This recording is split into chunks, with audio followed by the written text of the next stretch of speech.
ओम नमः शिवाय। ओम नमः शिवाय। ओम नमः शिवाय। ओम नमः शिवाय। ओम नमः शिवाय। ओम नमः शिवाय। ओम नमः शिवाय। ओम शांति शांति शांति। हर हर महादेव।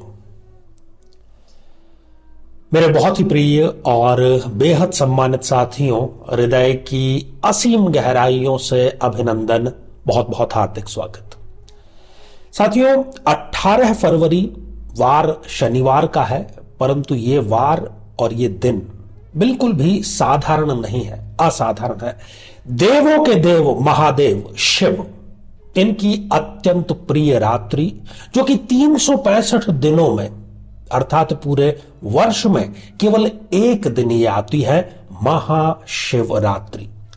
वैसे तो प्रति माह एक माह की शिवरात्रि आती है, परंतु आज के 18 फरवरी के जो दिन का महत्व है वो असाधारण महत्व है। साथियों, महादेव को हम आशुतोष के नाम से जानते हैं। एक लोटा भर करके आप यदि अभिषेक भी कर देंगे, कोई आपको पैसा खर्च करने की आवश्यकता नहीं है, महादेव इतने में ही प्रसन्न है।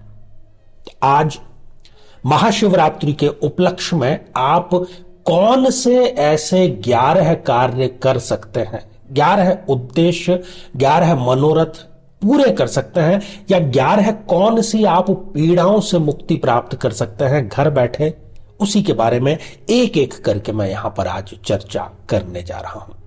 साथियों, कैसे इस महाशिवरात्रि, जो कि वास्तव में है एक सुखों की दात्री, जी हां, सुख को प्रदान करने वाले महादेव तो इतने भोले हैं कि यदि एक लोटे जल के निमित्त यदि ब्रह्मांड भी इनसे मांग लिया जाए और यदि प्रसन्न अवस्था में है तो शायद वो भी आपको प्रदान कर देंगे। तो साथियों, प्रसन्नता के लिए बहुत ज्यादा अधिक कुछ नहीं करना है। यदि आप किसी भी प्रकार के असाध्य रोग से ग्रसित हैं, तमाम तरह की आप दवाइयां ले चुके हैं, व्यायाम सारे आपने कर लिए हैं, दिनचर्या अपनी आपने ठीक कर ली है, परंतु आपको लाभ यदि नहीं मिल पा रहा है, तो इस महाशिवरात्रि को आपको एक लोटे जल में थोड़ा सा सरसों का तेल आपको मिश्रित करके महादेव को आप समर्पित करें। केवल इतने करने मात्र से आप रोग को जड़ से समाप्त करने में सफलता अवश्य प्राप्त कर लेंगे। साथियों, कई बार ऐसा होता है कि हम किसी को अपना समझ करके उसकी मदद कर देते हैं। वो हमसे धन मांगने के लिए आता है, वो हमारा रिश्तेदार हो सकता है, मित्र हो सकता है, कोई भी चाहने वाला हो सकता है। अब उसको तो हाथ एक बार जोड़ने पड़े आपसे धन मांगने के लिए। अब यदि आपको उससे धन की वसूली करनी है तो आपको नित्य प्रतिदिन उसके हाथ जोड़ने पड़ेंगे। ये कलयुग की सच्चाई है, सत्यता है। तो यदि इसी प्रकार का कोई भी धन आपका रुका हुआ है, आज आप ये कार्य करें। भगवान महादेव को अत्यंत प्रिय है नंदी देव। प्रत्येक शिवालय में आपको मिल जाएंगे प्रांगण में। वो तो है एक मूर्ति।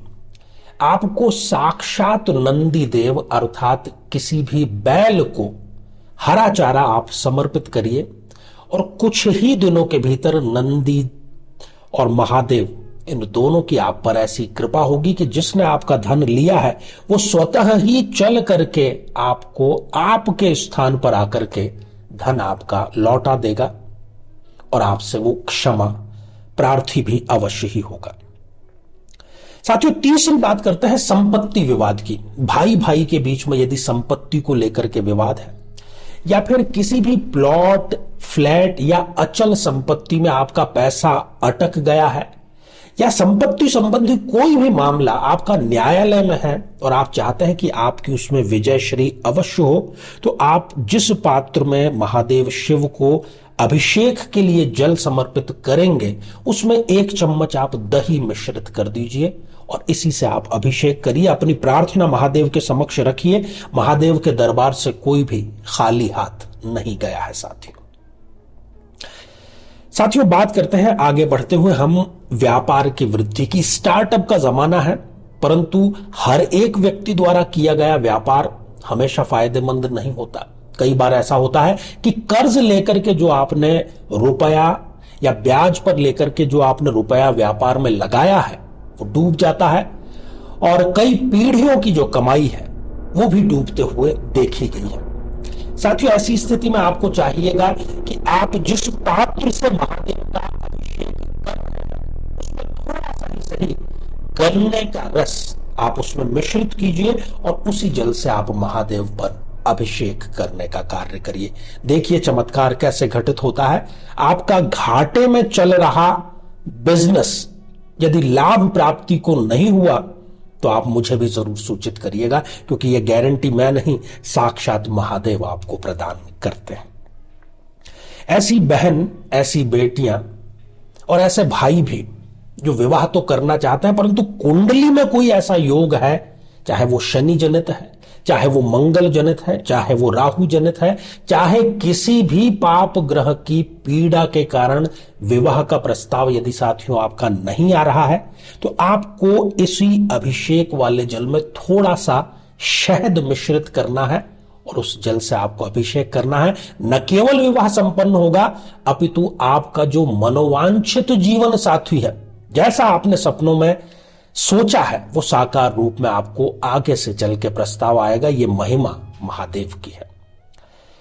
साथियों विवाह को 2 या इससे अधिक वर्ष हो चुके हैं, पति पत्नी दोनों की रिपोर्ट भी ठीक है, चलिए रिपोर्ट खराब भी है, मान लिया एक बार के लिए, संतान आपको प्राप्त हो ही नहीं पा रही है, तमाम तरह के आप उपाय करके देख चुके हैं, तो मेरे कहने से ही सही इस महाशिवरात्रि पर पति पत्नी दोनों निकट के किसी भी महादेव मंदिर में आप जाइए। घर बहुत ही नजदीक, मैं नहीं समझता कोई कस्बा कोई गांव ऐसा होगा जहां पर शिव अपने किसी न किसी रूप में विद्यमान न हो। तो आपको इसी पात्र में जल में थोड़ा सा देशी गौ माता का घी मिश्रित करना है और उसी से पति पत्नी दोनों को पूर्ण श्रद्धा भाव से महादेव पर अभिषेक करने का कार्य करना है। कुछ ही माह में आपको गारंटीड तरीके से इच्छित संतान की भी प्राप्ति अवश्य हो जाएगी। साथियों यदि आप सरकारी नौकरी में हैं या चलिए प्राइवेट नौकरी में ही हैं, आप ईमानदारी के साथ में अपना कार्य पूरा करते हैं, बल्कि दूसरे जो आपके सहकर्मी कलीग्स हैं उनसे ज्यादा आप मेहनत करते हैं, परंतु पदोन्नति की फाइल आपकी आगे नहीं बढ़ पा रही, तो सबसे बड़े अधिकारी तो आपके समक्ष बैठे हुए हैं। क्या है आईएएस अधिकारी, क्या है मंत्री, यह है देवाधिदेव महादेव। आप फाइल इनके पास में लेकर के आइए और फिर देखिए कि कौन आपकी फाइल को रोकने की हिम्मत भी जुटा पाता है।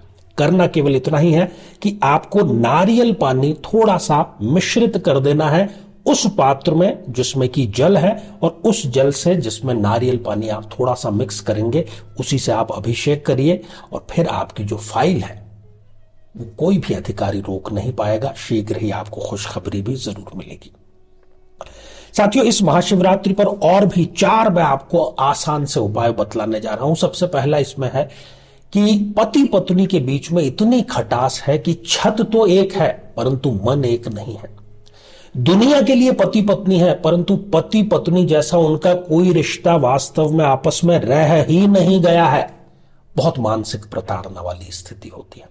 आपको इस जल में जिससे आप अभिषेक करेंगे गौ माता का थोड़ा सा दूध इसमें मिश्रित करके पति पत्नी में से दोनों में से कोई भी एक ये प्रयोग कर सकता है। आपकी जितनी भी गलतफहमियां हैं वो दूर अवश्य होगी। किसी तीसरे की वजह से यदि गलतफहमी पैदा हुई है वो गलतफहमी भी दूर होगी और जीवन में मिठास का संचार अवश्य हो जाएगा। साथियों हम कलयुग में जी रहे हैं और ना चाहते हुए भी कई हमारे प्रत्यक्ष तो हमें पता है कि ये मेरा शत्रु है, और कई बार हमारे मित्र के रूप में ही हमारे साथ में शत्रु रहते हैं। तो शत्रु बाधा यदि किसी भी प्रकार की है आपके जीवन में, तो आपको इस महाशिवरात्रि पर चाहिए कि धतूरा जो है, आप समझ गए होंगे, नहीं तो आप इंटरनेट पर सर्च भी कर रहे हैं, तो धतूरे का थोड़ा सा रस निकाल करके उसको आप जल में मिश्रित करके और उसी जल को आप महादेव को समर्पित करिए अभिषेक के रूप में। शत्रु न घुटने टेक दे तो कहिएगा। साथियों, हर किसी का एक सपना होता है कि उसका अपना घर हो। अपना घर चाहे जैसा भी हो, सबको प्रिय होता है। अपना वाहन हो, तो घर और वाहन ये संसाधन आज हर एक के लिए अति आवश्यक हो गए हैं। इसके लिए बहुत ज्यादा आपको कुछ नहीं करना है, इत्र आपको मिल ही जाएगा। तो इत्र की 2 या 3 बूंदें आपको अभिषेक वाले जल में समर्पित करके और उस जल से आपको, अर्थात इत्र मिश्रित जल से महादेव को अभिषेक करना है। देखिए कि आपके सपनों का घर अब आपके लिए सपना नहीं रह जाएगा, बल्कि हकीकत में वो तब्दील जरूर होगा। अब मोस्ट इंपोर्टेंट और 11वां अंतिम बिंदु है मानसिक शांति का, जिनका बड़ा गहरा संबंध है महादेव का। महादेव धारण क्या किए हुए हैं?